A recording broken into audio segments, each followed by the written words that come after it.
मोक्षमार्गस्य नीतारं भेतारं कर्मभो भृतां ज्ञातारं विश्वतत्त्वानां वन्दे तद्गुणलब्धये वन्दे तद्गुणलब्धये। जय बोले आनंद सिद्ध परमेश्वर भगवान की, आचार्य भगवंत गुरु श्री उमा स्वामी महामुनिराज की, आचार्य भगवंत गुरु श्री विनम्र सागर जी गुरुदेव की, द्वादशांग जनवाणी माता की। आइए, आज का विषय संवर और निर्जरा तत्व, दोनों तत्वों के बारे में आचार्य भगवंत आज चर्चा करेंगे, क्योंकि ये सब क्या हैं? उपादेय है। क्या कह दिया इन्हें? दोनों तत्व क्या हैं? उपादेय हैं। हे कौन से तत्व था? संवर और बंद हे था। धे जीव तत्व था, गे अजीव तत्व था। ये क्या है? उपादेय। और परम उपादेय कल का है। तो यहाँ पर संवर का लक्षण करते हुए आचार्य भगवंत अपनी व्याख्या चालू कर रहे हैं। आश्रव निरोधा संवरहा। कल वो है बंद तत्व और आश्रव तत्व पूर्व का था। अब यहाँ पर कह रहे हैं आश्रव का निरोध करना क्या है? संवर है। संवर किसे कहा? जो कर्म हमारे आ रहे थे उनको रोक लेना। उनको क्या करना? रोकना। आश्रव का रोकना ही क्या है? संवर है। ठीक है ना? और संवर के कारण क्या है? संवर किन किन कारणों से होता है? तो संवर की विशेषताओं के यहाँ संवर का कारण बताते कह रहे हैं। शागुप्ति शमति धर्मानुप्रेक्षा परिचय चारित्र ही। यहाँ पर कह रहे हैं शागुप्ति वह संवर, 3 गुप्ति, 5 समति, 10 धर्म, 12 अनुप्रेक्षा और 22 परिचय। इनसे क्या होता है? संवर होता है। इनसे क्या होता है? संवर का मतलब है वहाँ पर कर्मों का रुक जाएंगे। अब किन किन से रुकेंगे? एक तो गुप्ति होना चाहिए, समति, 5 समति, धर्मानुप्रेक्षा और 10 धर्म और 12 अनुप्रेक्षा और परिचय और 22 परिचय और चारित्र और 5 प्रकार का चारित्र। अभी चारित्र का यहाँ पर परिचय के बाद चारित्र भी आचार्य भगवंतों ने यहाँ चारित्र 5 प्रकार के चारित्र का यहाँ विवेचन किया है। वही सामायिक वाला संयम। तो यहाँ पर इनसे क्या होता है? गुप्ति किसे कहते? संसार में भ्रमण के कारण स्वरूप मन वचन का है। इन तीनों योगों का निग्रह करना। तीनों योगों का क्या करना? निग्रह करने को गुप्ति कहते हैं। गुप्ति मतलब गोपनीय। शमति जीवों की हिंसा से बचने के लिए जो प्रवृत्ति में यत्नाचार को समति कहते हैं। क्या? कोई भी क्रिया करें यत्नाचार पूर्वक, उसे समति कहते हैं। और धर्म, जो 10 धर्म की चर्चा है, जो अभी परुषण पर्व में चल रही है, वही चर्चा जो हमारी आत्मा को संसार के दुखों से छुड़ाकर अविष्ट स्थान यानी कि योग्य स्थान पर जाके मुझे रख दें। अनुप्रेक्षा 12 प्रकार की अनुप्रेक्षाएं, जिससे शरीर आदि के स्वरूप का बार बार विचार करने को अनुप्रेक्षा कहते हैं। परिचय जो भूख आदि वेदना उत्पन्न करने पर कर्मों की जिससे जो आश्चर्य अचानक कोई चीज आ जाए। परिचय का मतलब क्या है? उपसर्ग वो भी एकदम आ जाता है, उपसर्ग भी। और परिचय कई परिचय ऐसे जो अपने आप आ जाते, कई परिचय ऐसे जो स्वयं पैदा भी करने पड़ते हैं। जैसे भूख और उपास कर लिया, क्षुधा का स्वयं आपने बुलाया है। और उपसर्ग अचानक कराता है। परिचय हम कुछ ऐसे वो स्वतः ही आ जाते हैं, कुछ हमें बुलाने ही पड़ते हैं। जैसे हमने कहा धूप में ही सामायिक करेंगे, तो ये मैंने खुद अपना उस परिचय में सहन शक्ति दिखाई। ठीक है ना? चारित्र, चारित्र का मतलब कर्मों के आश्रम के कारण आचरण। हमारा जो आचरण है बाह्य और आभ्यंतर क्रियाओं के रोकने को चारित्र कहते हैं। ठीक है ना? अब यहाँ पर आपने कह दिया कि इनसे क्या होगा? संवर हो जाएगा। इनसे आपने संवर करा दिया, लेकिन हमारे जो पूर्व कर्म लगे हुए हैं उनका क्या होता होगा? अभी तो मैंने रोक दिया, अभी तो आपने मैंने पढ़ लिया जे, तो इनसे क्या मैंने कर दिया, आपने आश्रम के द्वार को रोक दिया। लेकिन हमारे जो पूर्व में कर्म बैठे उनका क्या करूं मैं? पूर्व में तो कर्म बैठे हैं, उनका क्या करूं? तो तपस्या निर्जरा, तपस्या निर्जराचा। और जो आपके पूर्व कर्म बैठे उनके लिए क्या करना चाहिए? तपस्या करो। उससे क्या होगा? निर्जरा हो जाएगी। इनसे तो अपने रोक लिया नया कर्म, जो नया कर्म हमारा आना था उससे तो हम रोक दिया, गुप्ती से, अनुप्रेक्षा से, इससे रोक लिया हमने। जैसे कोई दुश्मन सामने आ रहा है उसे तो मैंने वही रोक दिया, लेकिन जो पूर्व में बैठे ते परम पूर्व करे खोटे सही क्यों नहीं, जो पूर्व में बैठे उनका मैं क्या करूं? तो उनका कह दी तपस्या निर्जरा। उनके लिए आप क्या करो? तप करो। तप करने से कर्म ढीले पड़ जाते हैं, अच्छे अच्छे कर्म। तपस्या ऐसा गुण है कि व्यक्ति का यदि कार्य की सिद्धि मंत्र जाप से नहीं हो रही है तो फिर मंत्र से नहीं हो रही है तो फिर आचार्य वंदन पूजन करो, पूजन से नहीं हो रही है तो विधान करो, विधान से भी नहीं हो रही है कार्य की सिद्धि तो फिर कोई व्रत करो। क्या करो? व्रत करो। और व्रत से भी नहीं हो रही है आपकी कार्य की सिद्धि तो फिर तपस्या कर लो।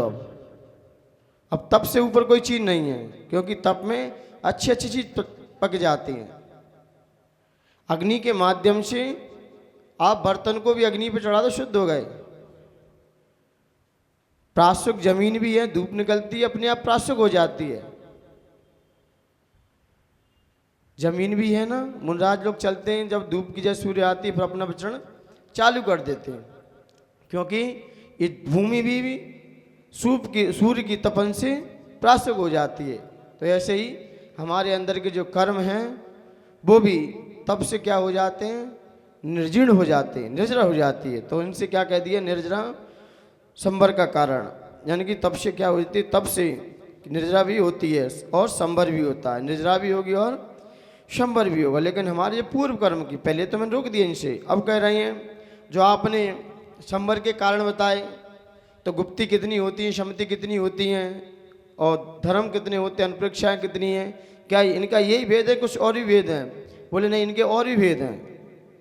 इनके क्या भेद हैं?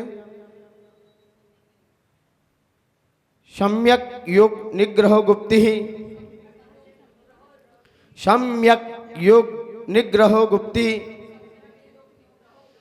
अब गुप्ति का लक्षण कर रहे हैं, भले प्रकार से विषय अभिलाषा छोड़कर मन वचन काय की स्वच्छंद प्रवृत्ति को रोकना गुप्ति है। गुप्ति क्या है? जैसे कछुआ देखा है ना, अपनी सारी इंद्रियों को एकदम गुप्त कर लेता है, ढक लेता है। क्या कर लेता है? ढक लेता है। इसलिए मुनराज भी सारी अपनी इंद्रियों को एकदम कंट्रोल में कर लेते हैं। और नहीं तो कछुआ यदि चला तो कोई चीला के उस पर झपट्टा मार सकता है, तो वो अपना हमेशा जैसे ही दिखता है तो एकदम बंद कर लेता है, पर उस पर कोई आक्रमण नहीं कर सकता। कछुआ सारी इंद्रियों कैसे अपनी एकदम कर लेता? खोल के चलेगा तो कोई ना कोई जीव आके झपट लेगा, तो इसलिए वो क्या कर लेता है? एकदम बंद कर लेता है। तो ऐसे ही गुप्तियां भी क्या है? स्वच्छंद प्रवृत्ति को रोकना, जैसे बने वैसे उन्हें रोक के रखना। तो इसे क्या कह दिया? गुप्ति। गुप्ति क्या है? निवृत्ति रूप है, और शमति प्रवृत्ति रूप है। शमति दिखेगी, गुप्ति दिखाई नहीं देती, गुप्ति गोपनीय होती है। इसलिए क्या है? पहले तभी तो कल उस दिन कहा गया पहले सत्य महाव्रत को धारण करो, फिर सत्य व्रत को धारण करते फिर भाषा समिति पे ध्यान रखो, और फिर वचन गुप्ति का पालन करो, तो आपको सत्य धर्म का अनुभव हो जाएगा। सत्य धर्म का अनुभव उसी जीव को होगा, यानी कि हमने चारों कषाय को तो बंद कर दिया है, लेकिन अब सत्य पे चलना है। तो सत्य को इसलिए सबसे पहले कह दी कि सत्य को, उत्तम सत्य को जानने के लिए पहले सत्य महाव्रत को अंगीकार करो दिल से, और फिर भाषा सम्मति, और फिर उसके बाद वचन गुप्ति। जब तीनों चीज आप पे अच्छे समझ जाएंगे, सत्य धर्म अपने आप दिखाई दे जाएगा आपको सत्य क्या है। तो इसलिए क्या कह दिया यहाँ पर? गुप्ति का लक्षण बताते हुए, गुप्तियाँ तीन होती है, मनोगुप्ति, वचन गुप्ति और काय गुप्ति। मन पर नियंत्रण करना, मन गुप्ति वचन पर नियंत्रण करना, वचन गुप्ति है, और काय पर नियंत्रण करना क्या है? काय गुप्ति है। शमति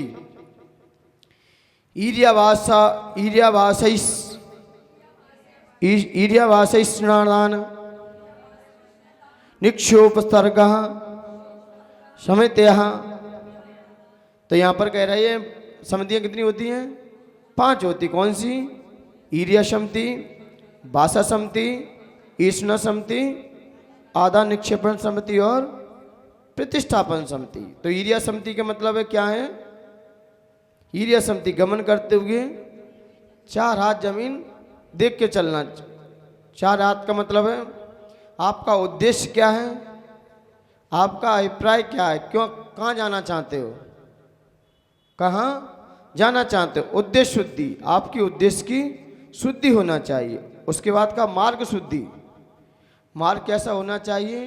प्राश्वक होना चाहिए। फिर उसके बाद उद्योत शुद्धि, मार्ग भी कैसा होना चाहिए? शुद्ध प्राश्वक होना चाहिए। और उद्योत शुद्धि का मतलब प्रकाश होना चाहिए मार्ग में। पहले तो जमीन के नीचे शुद्धि, कि जमीन में कोई गीला पानी आदि तो नहीं है, तो पहले ये हो। फिर उद्योत, नेचुरल उजाला होना चाहिए। और फिर उसके बाद आपका उपयोग कहाँ, प्रयोग क्यों, क्यों जाना चाहते हो, क्या उपयोग पूर्वक चलें, यानी कि नीचे देखकर चलें। चलते समय भी क्या कहती है? अपना उपयोग नीचे रखो। और नीचे रखने से कई फायदे हैं। क्या फायदा है?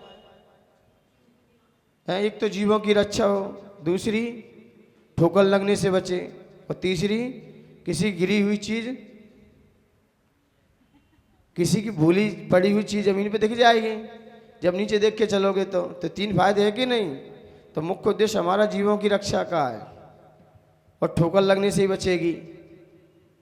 मुँह फाड़े के चलोगे फिर ठोकर लगेंगे। तो इसलिए, और नीचे किसी की भूली पुड़ी चीज होगी तो मिल जाएगी। तो इसलिए आपका उपयोग भी कहाँ होना चाहिए? चलते समय। तो इसलिए आचार्य भगवंतों ने कहा है, हाथी कैसे चलता है? मुँह उठा के चलता है कि नीचे झुक के चलता है? चलता है कि नहीं चलता है? तो ऐसे ही यहाँ पर समिति, ईर्या समिति, भाषा समिति। भाषा समिति का मतलब हित, मित, प्रिय वचन बोलना। हितकारी होना चाहिए, मित मधुर होना चाहिए, प्रिय और लोगों को प्रिय लगना चाहिए। मित का मतलब है जीवों का कल्याण हेतु होना चाहिए। हित तो कह दिया, अच्छे होना चाहिए। हित, मित, प्रिय। हितकारी हो, भले ही औषधि कड़वी होती लेकिन हितकारी होती है। ऐसी शब्द कभी कभार कड़वे मिल जाते हैं, लेकिन वो क्या है? हमारे लिए हित वचन है। जैसे आचार्य भगवंत कभी कभार कठोर दंड भी रखते हैं, लेकिन अंदर का उनका उद्देश्य क्या है? जीव का हित हो। मीठे इस तरीके से बात रखी जाए कि सामने वालों को भी ज़्यादा तकलीफ ना हो। और प्रिय, अच्छा लगने वाला वचन, हित मित प्रिय वचन। और ईष्ण समिति, भोजन के लिए शुद्धि का निर्दोष ध्यान रखना। क्या? भोजन करते भोजन के लिए, भोजन के विषय में शुद्धि का निर्दोषता ध्यान रखना। जब आहार कर रहे हैं तो देख कर लेना। ये क्या हो गया? ईष्ण समिति। आधा निक्षेपण समिति, कोई वस्तु अपन उठा रहा है, रख रहा है, उसे देखकर। और इसके बाद प्रतिष्ठापन, मल मूत्र क्षेपण करते समय भी जीवों की विराधना ना हो, उसके भी देखकर। ये समितियाँ, ये शायद मुनराजों का विवेचन आ गया, ये मुनराज ही कर सकते हैं, क्योंकि संबर और निद्रा किसके होती है? मुनराजों के, क्योंकि यही पालन करते हैं और यही एक देश कर्मों की निद्रा करने में सक्षम है। अब आगे आचार्य भगवंत वो 10 धर्म की चर्चा कर रहे हैं। वो धर्म कौन से होते हैं? तो उत्तम क्षमा मार्दव आर्जव शौच, सत्य संयम तपस त्यागा किंचन ब्रह्मचार्याणि धर्मः। तो यहाँ पर 10 धर्म, उत्तम क्षमा मार्दव आर्जव, शौच, सत्य, संयम, तप, त्याग और आकिंचन और ब्रह्मचर्य, ये क्या है? 10 धर्म है। इसमें उत्तम शब्द आगे लगा है। अब ये काम सब में लगा के चलना है, ठीक है ना? ये उत्तम आदि दीपक भी है और सत्य मध्य दीपक है। उत्तम क्या है? आदि दीपक हो गया, और सत्य क्या हो गया? मध्य दीपक कर दिया इन्होंने, क्योंकि सब सत्य होना चाहिए। उत्तम क्षमा भी कैसी होना चाहिए? ओरिजिनल सत्य है। तो इसलिए ये तो अपन विवेचन पढ़ चुके ही हैं सारा, चल ही रहा है विषय अभी तक।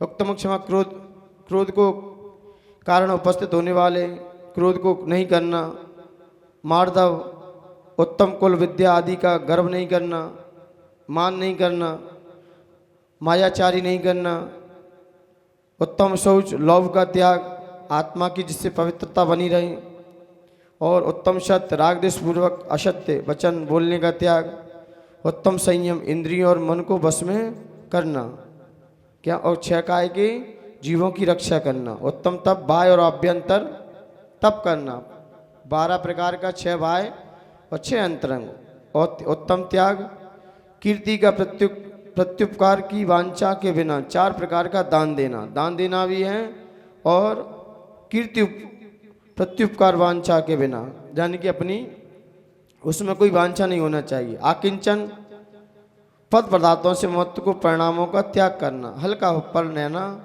उत्तम आकिंचन, ब्रह्मचर्य, अपनी आत्मा में रमण करना। ब्रह्मचर्य का मतलब क्या है? अपनी आत्मा में जाके ही रमण करना। अब यहाँ पर कह रहे हैं, जो आपने कह दिया धर्म, अनुप्रेक्षाएं और कितनी हैं? तो अनुप्रेक्षाएं कितनी होती हैं? 12 होती हैं। अनित्याशरण, संसारैकत्वान्य, संसार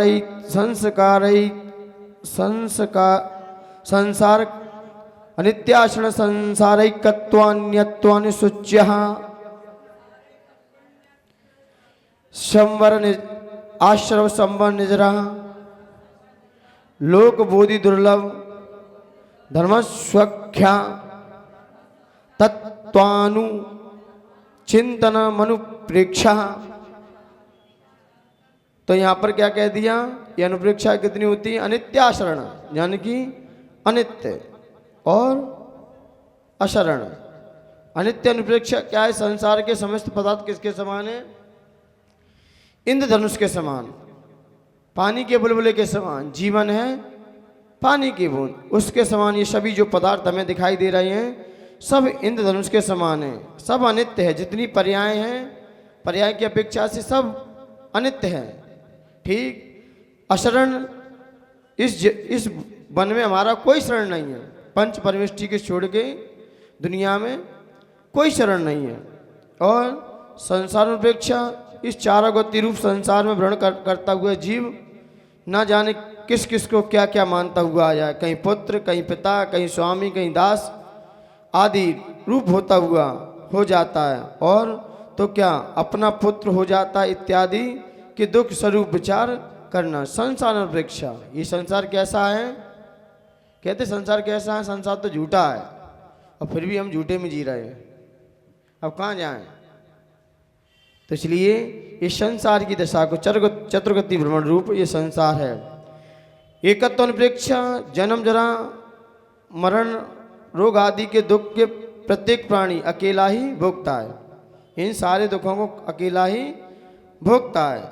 और अन्यत्व भावना, अन्यत्व भावना, एकत्व भावना में एक विधि और निषेधात्मक परक में कथन है, ज़्यादा कथन नहीं है। एक में निषेध कर दिया है, एक में विधि परक है बस। जैसे कहती है आत्मा तो सुखी है, आत्मा तो सुखी है, और एक तरफ कह रहे कि आत्मा तो ज्ञान दर्शन से आनंदमयी है। आत्मा सुखी है, और कई एक अपेक्षा से कह दी इन कर्मों से रहित हो जाएगी तो आत्मा अपने स्वभाव में चली जाएगी। और एक तरफ कह रहे कि आत्मा तो सुखी ही है, एक तरफ कह दी कर्मों से रहित हो जाएगी तो आत्मा अपने आप सुखी चली जाएगी। तो एक निषेधात्मक, एक विधि परक कथन है। तो ये एकत्व में कह रहे जन्म जरा रोग आदि के दुख प्रत्येक प्राणी को अकेला ही भोगता है। क्या कह दिया? अकेला ही भोगता है ये जीव, कुटुंब आदि जन सहायक नहीं होते इत्यादि विचार करना क्या है? एकत्व भावना। अन्यत्व भावना कहते शरीर से अपने आत्मा से भिन्न चिंतन करना। अब जो क्या कह दिया? ये सब जो कुटुंबी जन इनका बाहर से चिंतन करो, ये मेरे नहीं है। अन्यत्व में क्या कह दिया? अब यहाँ पर अन्यत्व में कह दिया अब इनसे रहित होकर चिंतन करो। शरीर आदि से अपने आत्मा को भिन्न चिंतन करना क्या है? अन्यत्व भावना है। अशुचि भावना, यह शरीर अपवित्र है। कैसा है? क्योंकि अपवित्र वस्तु से ही बना है और अपवित्र वस्तु में ही रहा है। तो तो ये कैसा है, जन्म जात से ही कैसा ही शरीर अपवित्र है, लेकिन ये पवित्र किससे होता है सबको पता, रत्नात्रय से। तो ये शरीर विवश है क्योंकि खून हड्डी मांस मज्जा से भरा पड़ा है, इसका कोई ऐसा पार्ट नहीं है जो शुद्ध हो, जहाँ भी हाथ लगा वहाँ शुद्धि ही है। ठीक, तो ये अशुचि भावना, ऐसा चिंतन करना, ये शरीर का चिंतन करते रहना, शरीर कैसे बना, कहाँ बना, इसका क्या स्वरूप है, ऐसा बारे में, इससे हमारा वैराग्य मजबूत होता है। आश्रव अनुप्रेक्षा, मिथ्यात्व आदि भावों से कर्मों का आश्रव होता है, आश्रव ही संसार का मूल कारण है, इस प्रकार विचार करना। मिथ्यात्व आदि अपन ने पढ़े ना 57 वेद आश्रव के, वो यहाँ पर आश्रव अनुप्रेक्षा, संबर अनुप्रेक्षा जो अपन अभी पढ़ के आए। आत्मा के नवीन कर्मों का एक क्षेत्र अब का रुक जाना, वह क्या है, शंबर है। संबर से जीवों का क्या होता है, कल्याण होता है, ऐसा विचार करते रहना चाहिए। वो कौन सा है, शंबर अनुप्रेक्षा। निर्जरा अनुप्रेक्षा, कर्मों की एक देश झड़ जाना। सहिपाक निद्रा के से आत्मा का कुछ भला नहीं होता, किंतु अहिपाक निद्रा से ही आत्मा का कल्याण होता है इत्यादि निर्जरा रूप चिंतन करना। निर्जरा किससे होती है, तप के माध्यम से होती है, अपन पढ़ के आए थे ना अभी। आप तप करोगे तो जल्दी कर्मों को लेके और निकाल दोगे, तप नहीं करोगे तो कर्म तो आएगा अपने समय फल दे के जाएगा, और समय से पहले बुला लोगे आप तो कम फल मिलेगा। कहते हो ना, किसी की आपने किसी पे ब्याज पे पैसे लिए 1 साल के लिए, उसने कहा 1 साल में देने आ जाना, और आप 1 साल के पहले ही उसके पास पहुंच गया जाके, तो पैसे भी कम लगेंगे, लगेंगे नहीं लगेंगे, और समय पे पहुंच गए तो समय पे पहुंच गए, कल आपको दे भी देगा फिर, और आपने पीछे तो लेगा वो समय पे आने पर, एक हम समय से पहले एक समय के बाद। तो अपनी निर्जरा हम दोनों तरीके से कर सकते हैं, सहिपाक निर्जरा और एक अहिपाक निर्जरा। अहिपाक निर्जरा क्या है,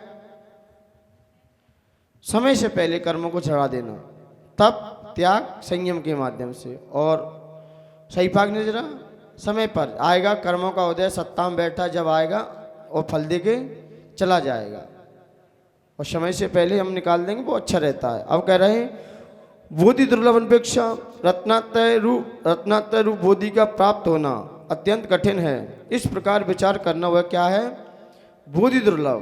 बोधि दुर्लभ का मतलब क्या है, भगवान के बोधि का लाभ होना, ज्ञान की प्राप्ति होना बहुत दुर्लभ है, बहुत दुर्लभ है। फिर उसके बाद क्या है, लोकानुप्रेक्षा हो गया।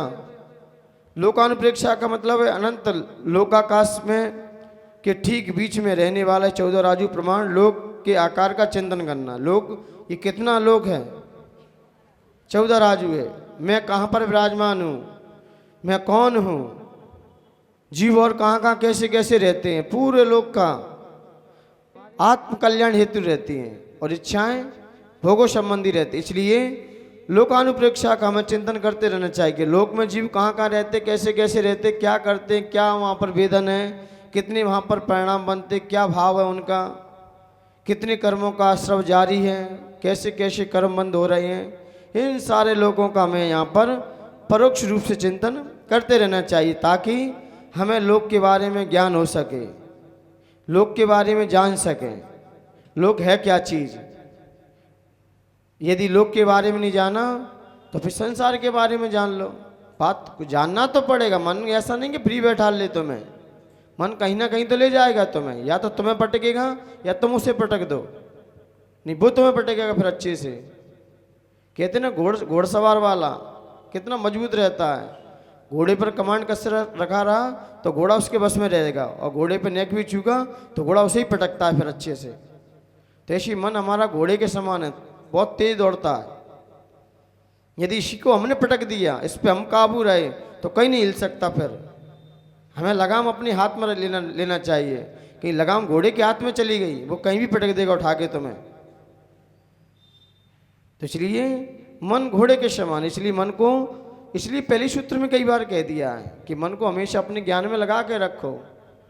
अब आगे भगवंत क्या कह रहे, बोधि दुर्लभ, रत्नात्रय स्वरूप की मुझे बोधि का लाभ हो, समाधि स्मरण हो और बोधि की प्राप्ति हो। अब इसके बाद कह रहे हैं धर्मस्वाख्यात तत्वानुप्रेक्षा, जिनेन्द्र भगवान के द्वारा कहा गया कहा हुआ अहिंसा लक्षण वाला धर्म ही जीवों का कल्याण करने वाला है। इसके प्राप्त होने से ही जीव चतुर्गति दुख से बच सकता है। यानी कि अहिंसा रूप हमारा धर्म है। कैसा धर्म है हमारा? अहिंसा रूप है, हिंसा रूप नहीं है। कैसा है? अहिंसामयी धर्म है हमारा।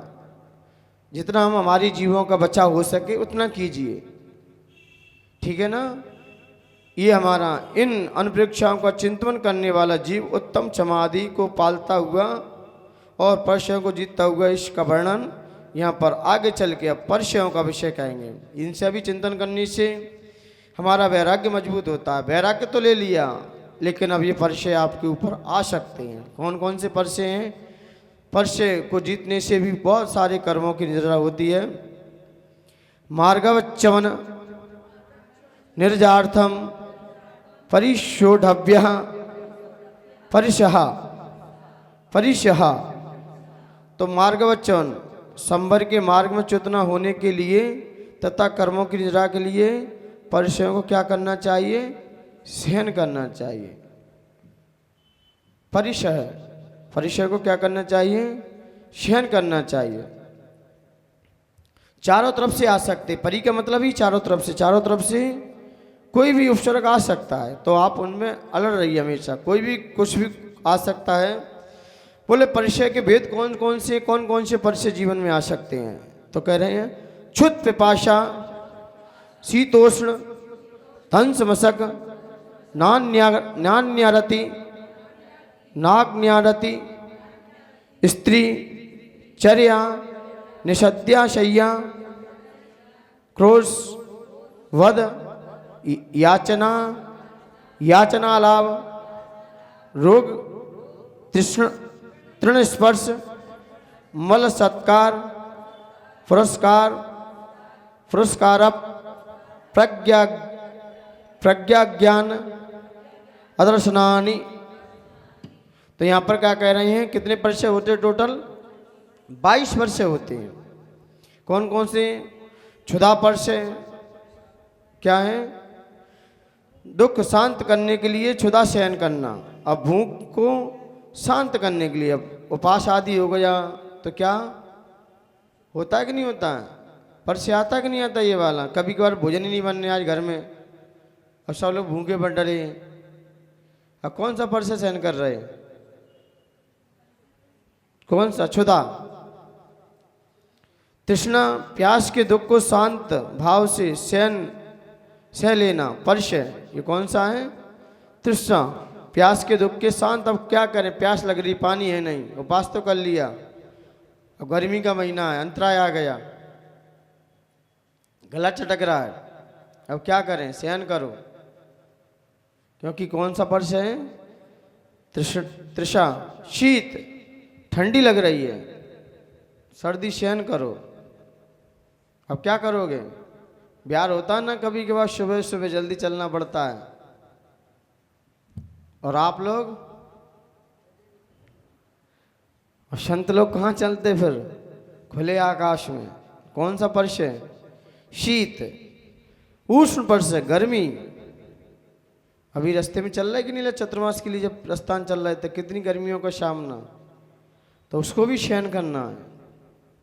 जैसे आप लोग देखें ना, सर्दी गर्मी सहन करते नहीं करते कभी कभार? जब सुबह जल्दी कहीं जाना हो ठंडी में तो कितनी जल्दी जगना पड़ता है, और ठंडे पानी से कभी कभार नहाना ही पड़ता है। लेकिन आपको कुछ दूसरा लक्ष्य दिखाई देता है और मुनराजों को दूसरा लक्ष्य दिखाई देता है। शयन दोनों करते हैं समय वक्त पर, लेकिन मुनराजों के लिए विशेष है। दंश वशक, डांस, मच्छर, चींटी आदि कोई काटने पर उत्पन्न पर वेदना शांत भाव से सहना। मच्छर काट रहा है, सामायिक कर रहे तो क्या करें? पहले तो इस जगह ऐसी जगह बैठो कि जहाँ पर मच्छरों का प्रकोप ना हो। अब बैठ गए सामायिक में, मच्छर आ गए, अब क्या करें? कहाँ जाएं? तो आचार्य भगवंत कहते हो जहाँ तक हो वहाँ तक उपचार करो, लेकिन उन्हें ऐसा घात ना हो जाए कि उनका मरण ही हो जाए। कहीं क्या लगा लेते हैं, क्या लगाते? टॉर्च वाइच क्या बोलते हैं, ऑल आउट वगैरह। तो क्या कर रहे? क्या कर रहे? वहाँ क्या लगाओगे? क्या लगाओगे वहाँ पर? क्या ओडोमॉस वगैरह क्या क्या लगा लेते हैं? हाँ वो भी ऑल आउट वगैरह लगाते हैं ना, उससे तो घात हो जाता है। और वो बत्ती लगा लेते हैं, वो जला के वो घूमती रहती है, कछुआ छाप क्या बोलते हैं। बस अपनी रक्षा के लिए तो हम सुरक्षित हैं। ठीक, तो यहाँ पर आचार्य भगवंत का कहना है दंश मशक डांस हाथी अक्षरों पर शांत भाव शयन करो। क्या करें? अब सामायिक का विषय, सामायिक में बैठे मुनिराज हैं, अब अचानक चक्कर आ गए हैं, शयन करो। अचस्सी विहार कर रहे थे, कभी कभार रास्ते मथुरा से बाहर निकले थे तो मधुमक्खियों ने आके प्रकोप एकदम किसी ने छिड़ दिया। रास्ते में बिहार चल रहा था तो सारे महाराज जी के ऊपर मधुमक्खी एक साथ लगी, शांति से बैठ गए। अब क्या करें? श्रेयांश गिरी में हम लोग दर्शन करने के लिए गए तो जैसे ही वो आगे एक एकांत में थोड़ा मंदिर है, थोड़ा सा, वहाँ पर मधुमक्खियों का प्रकोप है। उन्हें छेड़ोगे तो ज़्यादा परेशान करें, तुम शांत हो जाओ। मधुमक्खियों को तो उन्हें पीछे दिखाई तो चिपकेंगे भी आपसे, आपने बस शांति से खड़े रहो।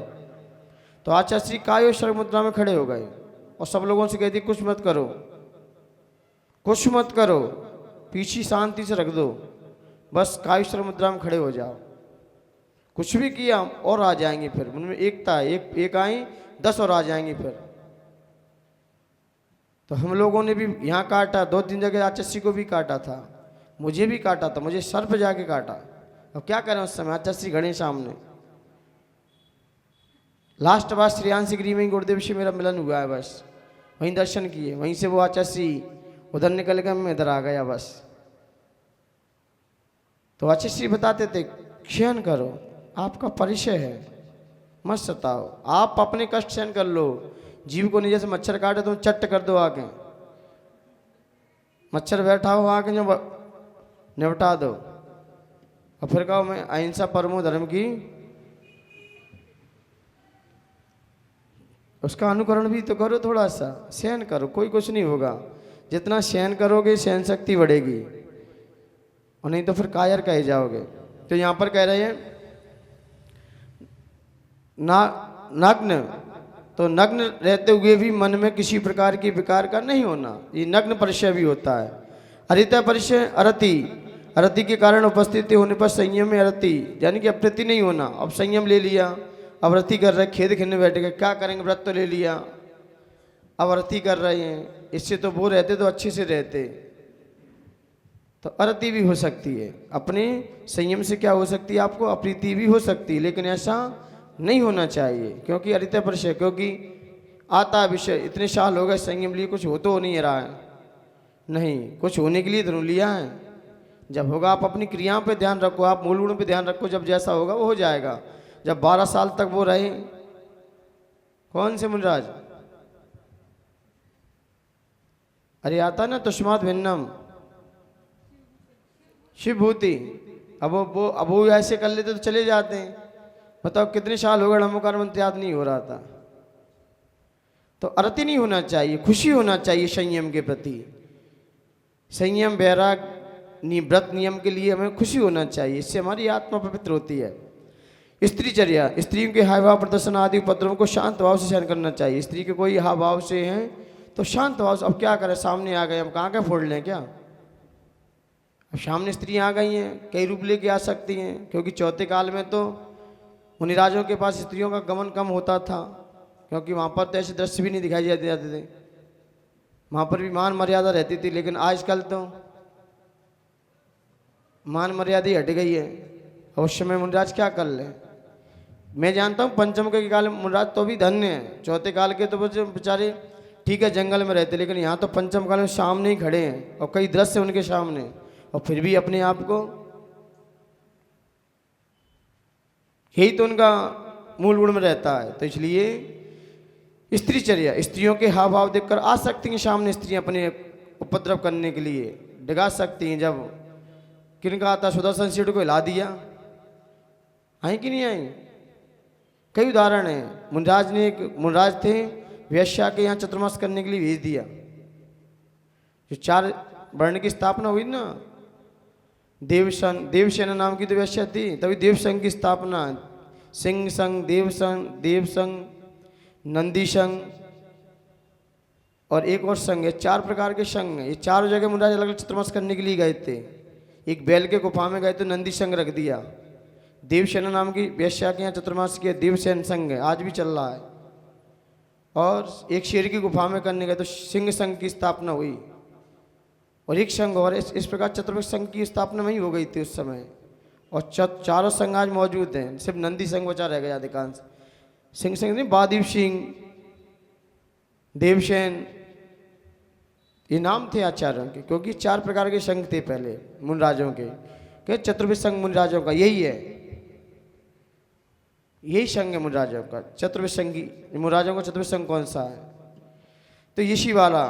तो यहाँ पर कह रहे हैं चर्या, गमन करते समय खेद खिन्न नहीं होना, निर्भय रहकर अपनी चर्या का पालन करना, यानी कि खेद खिन्न नहीं होना, चर्या करने के लिए निकलो। निषद्या, ध्यान के लिए नियमित काल पर्यंत स्वीकृत आसन पर विचलित नहीं होना। ध्यान कर रहे हो, सर्दी गर्मी आप आसन से बैठ जाओ अपनी सामायिक देव वंदना आदि।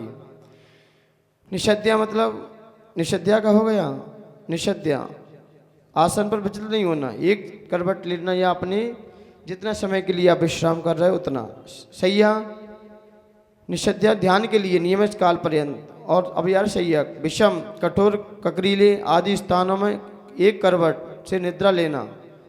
पहले थे नहीं मुनिराज, कैसे कैसे जंगलों में पड़े, अब क्या करें, क्या मिल रहा है आजकल। देखे नहीं चौकी में पटक कैसे भी लगा दो, टेढ़े मेढ़े हो, कैसे महाराज जी बैठेंगे। आप पुरुषों से कह दीजिएगा और पहले उतारो पूरे, फिर बैठो इस पट्टे पे, कैसा लगेगा आपको। महाराज जी तो बेचारे दूसरे के हैं, और घर के मेहमान आ जाएं तो कितना क्लीन सोफा सेट डलेगा, और महाराज जी आ जाएं उस पट्टे पे देखो कितना साफ रहता है दिखने में, क्योंकि महाराज जी के तो फर्श है, वो तो सहन करेंगे। तो पट्टे भी देख लिया करो, कहीं दाल लगी हैं, बैठ जाओ महाराज जी, उच्चासन कहना करो। इतना छोटा लगा देंगे, अब क्या करें, बैठे खड़े हो रहे हैं। तो इसलिए तो वो तो मुनिराज तो शयन करेंगे, उनका तो परिचय है, लेकिन परिचय उनका मूल गुण में नहीं है, परिचय उत्तर गुण में है। मुनिराजों के परिचय मूल गुण में नहीं है, उत्तर गुण में जाएंगे। 12 तप 22 वर्ष है, ये उत्तर गुण है, और मूल गुण 28 होते हैं, तो इसलिए वो संकेत कर सकते हैं। अब कह रहा शैया, तो कैसा भी स्थान हो निद्रा लेना, और उपसर्ग आ जाने पर शरीर की को चलायमान भी नहीं करना। इससे क्या होगी आगे, आक्रोश, दुष्ट जीवों के द्वारा कहे हुए कठोर शब्दों को सुनकर शांत भाव से सहन करना। आक्रोश, सामने वाले ने कोई क्रोध में शब्द कह दिया, शांत भाव से सहन करो, कुछ मत करो उत्तर, उसे उत्तर मत दो। मुनिराज ने किसी को उत्तर नहीं दिया है, किसी ने मुनिराज से कुछ भला बुरा कहा है, मुनिराज ने कुछ नहीं कहा किसी से। क्या कहे, मैं क्या जवाब दे दूंगा, मेरा बैठा है मालिक, वो सब संभाल लेगा, मैं कैसे सजा दूं, मैं कैसे सजा दूं। बीजेपी की आप कार्यकर्ता को छेड़ के देखना, बीजेपी की कार्यकर्ता को छेड़ के देखना तुम, बीजेपी का कार्यकर्ता कुछ नहीं कहेगा, लेकिन उसका मालिक है वो छोड़ेगा नहीं तुम्हें। देखे ना उत्तर प्रदेश में बीजेपी के कार्यकर्ता कोई छिड़के तो देखे, तो बुलडोजर फिर वाला अपने आप चलता है फिर उसका। तो इसलिए तो यहाँ पर क्या कह दिए, आक्रोश, दुष्ट जीव आकर कठोर वचन बोल देते हैं तो वो भी शांत भाव सहन करते, बोले मैं क्या सजा दूँ, दे लेगा ऊपर वाला। ठीक, तो यहाँ पर आक्रोश, बद, तलवार आदि के द्वारा शरीर पर प्रहार करने पर भी देश भाव को उत्पन्न नहीं होने देना। तन बेदार हैं, पहले तो कहा गाली सुनमंद खेन नानो, गुण को अगुण कहो बखानो, कहिए बखानो वस्तु चींदे, पाद मारे बहु विध करे। अब यहाँ बद कर दिया है, तब भी वो देश भाव नहीं धारण कर रहे, क्या करें, देश भाव को नहीं आने देना। याचना, प्राणों का वियोग होने पर आहार आदि नहीं मांगना। याचना पर से कभी नहीं कहते मुराज मेरे लिए बना लेना, कभी कहा है मेरे लिए ये बना लेना, याचना होती है, वो किसी से नहीं कहते, इसलिए वो केस रोज करते हैं। क्यों करते हैं, क्योंकि मांगना पड़ेगा, क्या लेके आओ, इसलिए वो याचना अपने लिए नहीं कर सकते, दूसरों के लिए तो मांग सकते। जैसे दूसरे मुनिराज संघ में उनके आहार आदि के लिए कह सकते भाई इनको ये व्यवस्था कर दो, इनको संभाल लो। अब जैसे यहाँ पर कोई आ गए कि भाई वो उस मंदिर से आए हैं तो उनका थोड़ा व्यवस्था देख लो आप इनकी, तो दूसरों के लिए तो कह सकते हैं। अब जैसे कई लोग आते ना मेरे पास, महाराज जी हम परेशान हैं, आर्थिक प्रॉब्लम बहुत तंग कर रही है, तो अपनी समाज के कुछ लोगों से मान भावों से संकेत कर देते हैं, भाई देख लो इनका विचार, क्योंकि एक अपन जीव की रक्षा नहीं करेंगे, जीव संभल जाएगा, क्योंकि दिन सबके एक से नहीं होते और सब दिन एक से भी नहीं होते, कब किसी का पलट जाए। लेकिन हम कोई जैनी व्यक्ति है तो अपन को भी सहायता, ये याचना नहीं है, तो दूसरों के प्रति हमारी करुणा है। याचना होती है अपनी इंद्रियों की पुष्टि के लिए, स्वयं के लिए, स्वयं के लिए कुछ नहीं कहेंगे वो। स्वयं के लिए आज तक कोई साधु नहीं कहता, अधिकांशता जैसा पटा मिल गया वैसा बैठ गए, तकत लगा तो कोई बात नहीं, अपन तो बैठ जाएंगे, रूम कैसा भी साफ कर दिया बस वही ठीक है, बस बैठे रहेंगे, करने का है और क्या करना है, शरीर तो संभालना है थोड़ी देर के लिए, लेकिन याचना नहीं करेंगे ये चीज़ लेके आओ। हाँ, अधिकांश याचना खाने पीने में ज़्यादा हो जाती है, क्योंकि वहीं से पता चल जाता है, जैसे खाने पीने की याचना है तो मतलब इसका बहुत संसार अभी लंबा दिख रहा है। खाने के प्रति सबसे पहले आचार्य भगवंत कहते हैं खाने पे कंट्रोल कर लो, सब जगह कंट्रोल हो जाएगा, क्योंकि प्रवृत्ति यहीं से पता चल जाती है। इसलिए जो उच्च घराने के लोग होते हैं वो कभी मांगते नहीं हैं, किसी कमी भी होगी कुछ नहीं कहेंगे, शांति से खा के चले आएंगे, वो नहीं कहेंगे इसमें ये कमी है वो कमी है, शांति से। जो उच्च घराने की संस्कार रहते हैं पानी पी के चलाएंगे, लेकिन कभी वहाँ ये नहीं कहेंगे कि यहाँ पर भोजन में ये व्यवस्था बिगड़ गई आपकी। ये उच्च घराने की संगति है। जितना ऊंचा व्यक्ति होगा, भगवान महावीर स्वामी चंद्रमाला के निहार करने गए, क्या दिया था, कुछ कहा था उन्होंने, और आपको भोजन में नमक ना कोई दे पाए तो आप भी तो उनके वंशज के हो, परम पिता परमात्मा है ना वो आपके। बोले उनके तो भूख लगती कहाँ थी, तरक तो बहुत है आप लोगों के पास, एक दिन के भोजन से जिंदगी नहीं कटती। किसी के यहाँ गए हो, एक दिन किसी ने आपको कुछ नहीं दे पाया तो हमारी जिंदगी नहीं कट जाती। शांति से लेके आचार्य भगवान तुम लोगों से यही संकेत देते हैं, आहार पे विशेष कर, खुशी से कुछ नहीं, चौके में मिले मैं जाता हूँ, लोग बोलते हैं आपका किसका त्याग रहता है महाराज जी, हम बोलते हैं जो चौके में नहीं बना उन सबका त्याग, जो चौके में नहीं बना उनका त्याग, बाकी सब। आचार्य भगवान तुम्हारे कभी कभार कहते हैं सब चीज लीजिए, थोड़ी थोड़ी लीजिए, आप त्याग ज़्यादा करोगे फिर औषधि खानी पड़ेगी। आप भोजन को औषधि समझो ना, सब चीज़ बनी है कोई ना कोई औषधि है, व्यवस्थित लेते रहो, मर्यादा में ले, थोड़ी थोड़ी चीज लो, सब लो, क्योंकि सब औषधि हैं। ये वनस्पति सारी औषधि है, कोई ना कोई काम करती हैं शरीर में, कि क्यों बनी, प्रकृति ने क्यों बनाया इनको, हरी सब्जी क्यों बनाई, हमारी औषधि है जी, औषधि रूप में खाओ। और क्षुधा वैसे ही रोग है, बोलते ना पूजन में क्षुधा रोग, क्षुधा रोग विनाश नाय। जब क्षुधा क्या है, रोग है, तो भोजन क्या हुआ, औषधि, और भोजनालय क्या हुआ, औषधालय, और बनाने वाले डॉक्टर, बनाने वाले क्या हुए, डॉक्टर। अब कोई अपना इलाज कराने जाएगा तो स्वाद से खाएगा बेस्वाद से खाएगा। हॉस्पिटल व्यक्ति मजबूरी जाता है खुशी खुशी जाता है, हॉस्पिटल में इलाज कराने खुशी खुशी जाता है कि मजबूरी में,